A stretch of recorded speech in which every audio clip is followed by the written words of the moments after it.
হয়নি। আপনারা ভুলে যাবেন না, পাহাড়ি অঞ্চলে মুসলিম একজন ইমামকে হত্যা করেছিল। ইতিহাস দেখে দেখে কেন এই জঙ্গিবাদী ইস্কনের বিরুদ্ধে ইস্কনকে নিয়ে কেন নিউজ কভারেজ হয় না? কেন তাদের লক্ষ্য উদ্দেশ্য ধরে ধরে কেন নিউজ কভারেজ হয় না? কেন একটি টেলিভিশন বলবে কোটেশন ছাড়াই তাদের মতো উল্লেখ করবে যে হচ্ছে আলিফকে হত্যা করেছে মুসলিম আইনজীবীরা, হিন্দু বলে হত্যা করেছে, এই কথা কিভাবে আসবে? এটার উদ্দেশ্য প্রণোদিত ভাবে হয়েছে। আজও বলতে চাচ্ছি, বিভিন্ন মিডিয়া পরিচালনা পর্ষদে কামরুল ইসলামের ভাই বসে আছে, অ্যাডভোকেট কামরুল ইসলামের। 5ই আগস্ট পর্যন্ত আমরা রক্ত এমনি নাই, আমার ভাই রক্ত দিয়েছে সেই দিল্লির এজেন্ডা বাস্তবায়নের জন্য নয়।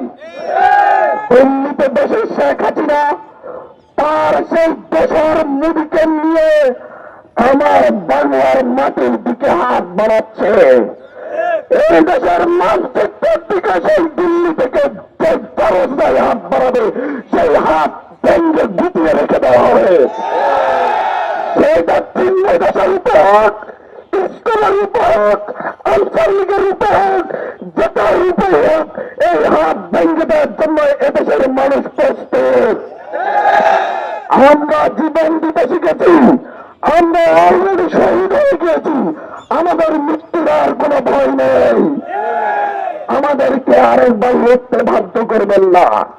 আমাদের আরিফ ভাইয়ের বাবা যে ধৈর্যের পরিচয় দিয়েছেন, এটাকে আপনারা দুর্বলতা ভাববেন না, এটা আমাদের প্রস্তুতি মাত্র। সেই পশ্চিমবঙ্গে বসে নিজের রাজ্যের গোহারা হয়ে শুভেন্দু অধিকারী নাকি আমার দেশের সীমানার অর্ধের ঘোষণা দেয়। শুভেন্দু অধিকারী বাংলা দেখার জন্য সেই কলকাতার ভাই বোনের অপেক্ষা করছে। বাংলাদেশের এই দেশের জনগণ এখন আর 5ই আগস্টের পূর্ববর্তী জনগণ নেই। 5ই আগস্টের পরিবর্তনের পরে এখন আর এই বাংলাদেশের দিল্লির দালাল আর কীটবাস গুলা নেই।